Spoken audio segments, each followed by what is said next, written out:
Hello everyone, this is Moshe, the Electric Israeli, and thank you for joining my channel. If you're new, please subscribe and help me change the world one electric car at a time. Thank you to all my patrons and those who ordered their Tesla using my referral code. Thank you to my two new buyers. And how do you like that? How about a Nissan Leaf video? I haven't done this one for a long time, but the reason I'm doing it is two reasons actually. The prices for Nissan Leaf 2020 are out. There is a bump, $1,000 to $1,500 more, and also the fact that Tesla Model 3 is just about to surpass Nissan global sales and thus become the biggest single electric model ever sold in the history of the world. But let's go through the numbers. As you know, Nissan Leaf, which I used to own one, Nissan Leaf has two battery sizes, a 40 kilowatt hour battery, which gives you about 150 miles. And you have a longer range battery, which gives you 226 miles of range, 62 kilowatt hour. They have the Nissan Leaf S, and then SV, and the SL. And then in the higher model, it's S Plus, SV Plus, SL Plus, and all that. So I'll give you the basic numbers. And these are numbers without any additions, any options. So for the 40 kilowatt hour Nissan Leaf, the S, starting price, $31,600. And for the SV, the 40 kilowatt hour, $34,190.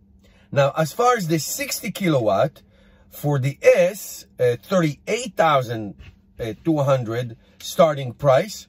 The SV Plus, $39,750, and the SL Plus, $43,900. Now, the main options that I have is the Pro Pilot technology, which is basically a lane keep assist and like an adaptive cruise control. It does not move from lane to lane on a signal like the Tesla Model 3 would do.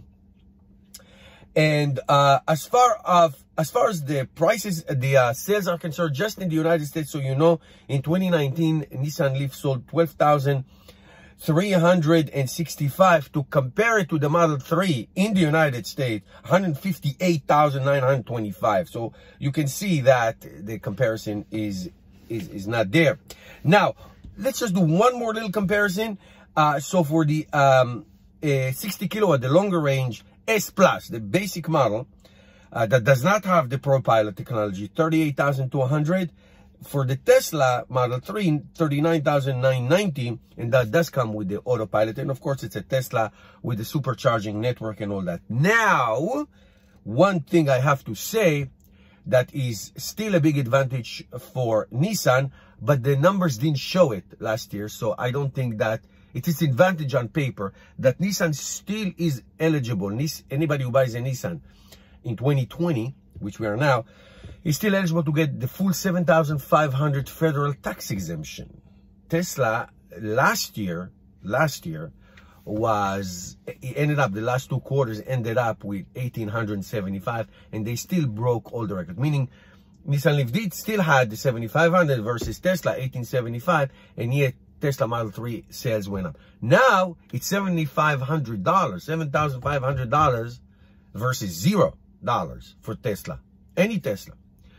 And yet, I think that the sales are going to be fantastic and tremendous for this. So how did the mighty fallen Nissan Leaf used to be? I mean, listen, give them credit. They broke ground and all that. I think that the first generation of Nissan Leaf, it was a bug-eye, polarizing, whatever, and that sold a lot. And now it looks like a regular Nissan, as in Nissan Altima, like my brother-in-law has. And so they're not special anymore. They're not special anymore. They do not have a liquid cooled battery, so the degradation is dramatic. And you know, the technology of Tesla, the software upgrades, and the commitment of Tesla cars to electric cars is just legendary, and that's what it is. But these are the prices. They are more expensive, which will make sales more challenging, I think. But I still think it's a very good car. I really do. I really enjoyed having it. It was a very good car. Okay, guys, that's it. Thank you for watching. and I'll see you tomorrow in another video.